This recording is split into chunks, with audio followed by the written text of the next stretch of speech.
Assalamualaikum warahmatullahi wabarakatuh. Semangat pagi anak-anak. Apa kabar kalian semuanya? Alhamdulillah sehat ya semuanya ya. Ibu juga alhamdulillah sehat di sini. Kali ini kita ketemu lagi dalam pelajaran IPA, ilmu pengetahuan alam, dengan Ibu. Iya, nggak lupa ya nama Ibu. Nama Ibu adalah Ibu Hesti. Oke, sudah siap ya semuanya untuk mengikuti pelajaran hari ini? Sip, kita lihat ya untuk materi selanjutnya. Stay tune.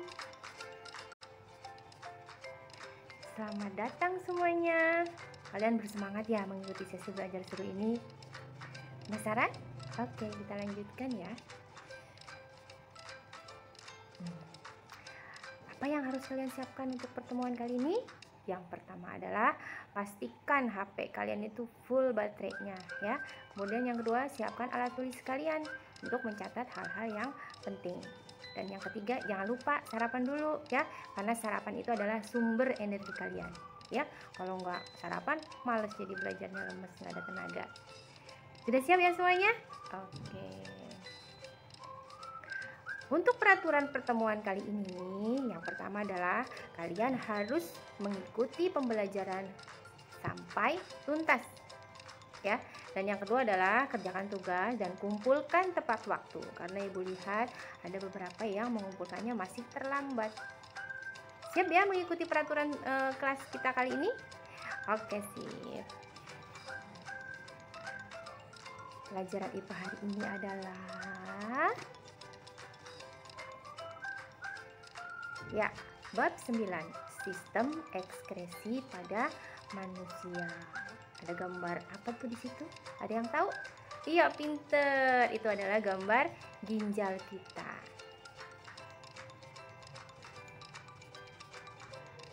Nah, sekarang ada pertanyaan nih sebelum pembelajaran kita mulai. Pernahkah kamu memperhatikan tubuhmu ketika kamu selesai berolahraga? Iya, biasanya setelah kita selesai berolahraga, kita akan, ya betul, mengeluarkan keringat ya. Biasanya kalau kita capek berolahraga, kita akan mengeluarkan keringat.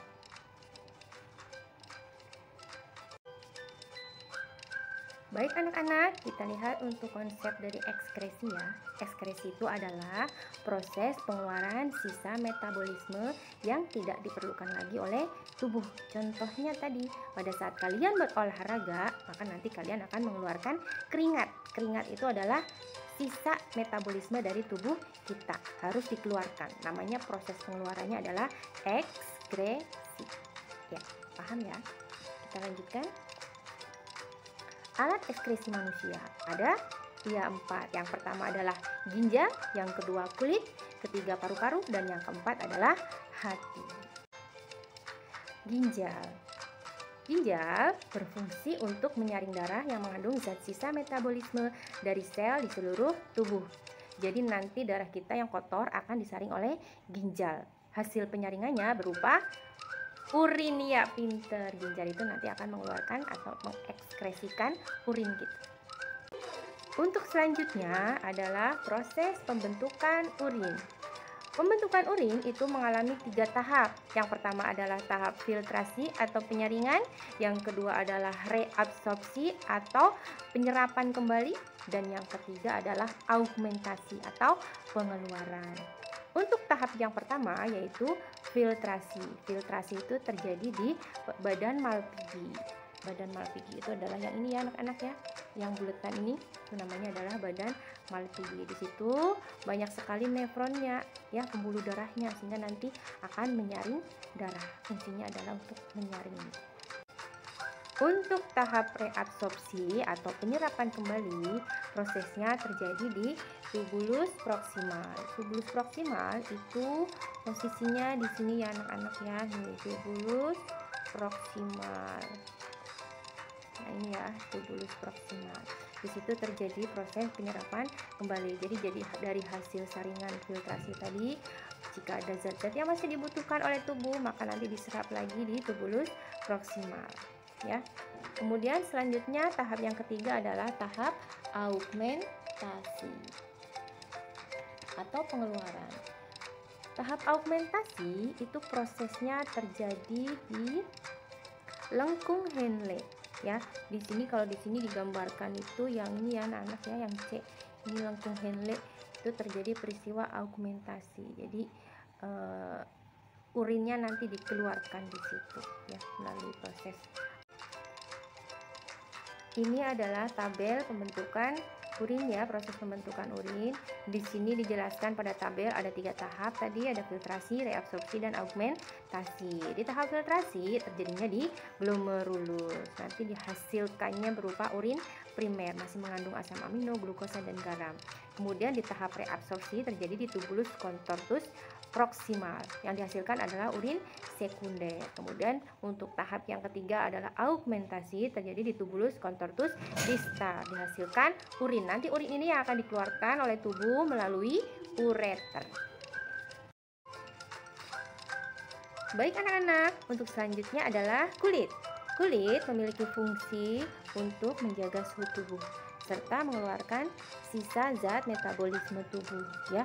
Seperti tadi di awal Ibu berikan contoh bahwa orang yang berolahraga maka nanti akan mengeluarkan, iya betul, keringat.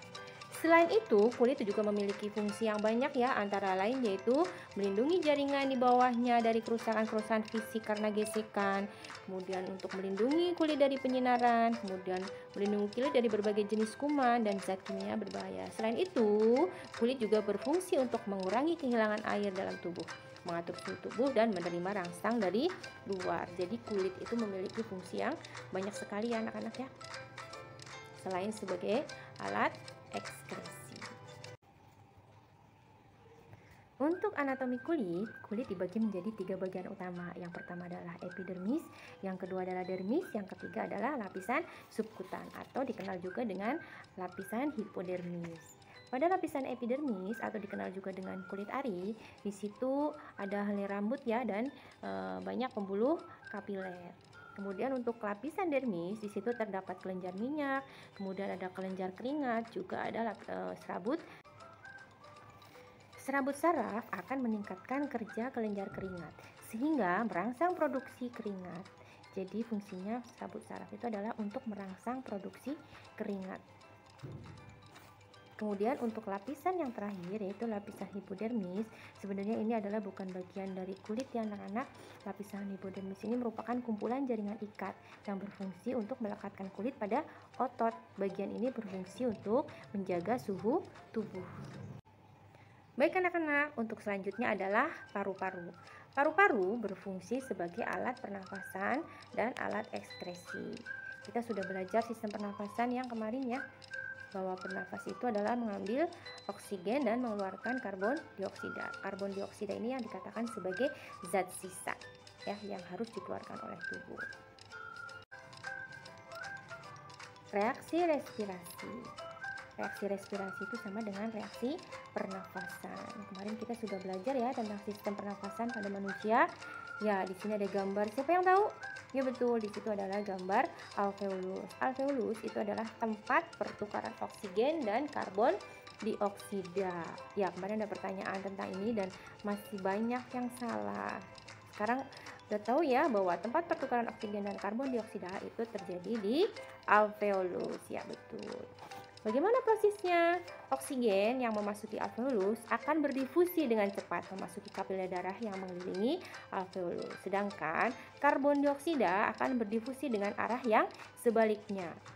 Darah pada alveolus akan mengikat oksigen dan mengangkutnya ke jaringan tubuh. Kemudian di dalam pembuluh kapiler jaringan tubuh, darah mengikat karbon dioksida untuk dikeluarkan bersama dengan uap air. Bagaimana reaksinya? Ada di sebelahnya ya, yaitu glukosa kemudian ditambah dengan oksigen, terjadilah peristiwa oksidasi, dihasilkan H2O yaitu air dan CO2 yaitu karbon dioksida ditambah dengan energi. Jadi pernafasan itu nanti akan menghasilkan energi dan zat sisanya itu berupa uap air dan karbon dioksida itu dikeluarkan oleh tubuh. Energinya dimanfaatkan oleh tubuh. Untuk apa? Iya betul, untuk aktivitas sehari-hari. Baik anak-anak ibu yang hebat, untuk selanjutnya adalah hati. Hati berfungsi untuk mengekskresikan zat warna empedu yang disebut bilirubin. Iya, di sini ada gambar hati dan anatominya ya. Ada kantung empedu, ada saluran empedu, ada pankreas dan seterusnya. Kemudian kita akan menjelaskan tentang proses pemecahan sel darah merah ya. Bagaimana proses pemecahannya? Diawali dari sel darah merah ya. Sel darah merah ini nanti akan dipecah oleh makrofag, akan menghasilkan hemoglobin. Kemudian hemoglobin itu akan dipecah lagi menjadi 3 bagian, yaitu hemin, zat besi, dan globin. Zat besi, nah ini ya, selanjutnya nanti akan dibawa menuju ke sumsum merah tulang untuk digunakan membentuk hemoglobin yang baru ya. Kemudian globin sendiri, globin ini nanti akan dipecah menjadi protein-protein atau asam-asam amino. Hemin nanti akan dipecah menjadi biliverdin atau zat warna hijau. Kemudian biliverdin diubah menjadi bilirubin ya. Biliverdin diubah menjadi bilirubin atau zat warna kuning. Bilirubin selanjutnya akan dikeluarkan bersama getah empedu. Getah empedu kemudian dikeluarkan melalui usus 12 jari, kemudian menuju usus besar. Di dalam usus besar, bilirubin diubah menjadi urobilin ya, urobilinogen. Urobilinogen selanjutnya nanti akan diubah menjadi urobilin sebagai pewarna kuning pada urin dan diubah menjadi sterkobilin sebagai pigmen coklat pada feses. Baik anak-anak ibu yang hebat, setelah mendengarkan penjelasan dari ibu tadi, ada latihan mandiri ya. Silahkan dijawab pertanyaan dari ibu ini. Kalian catat di buku ya, kemudian kalian kirim ke ibu via WA boleh. Di sini sudah ibu ketikkan nomor WA ibu. Silahkan ya, yang bisa menjawab ibu kasih nilai tambahan ya.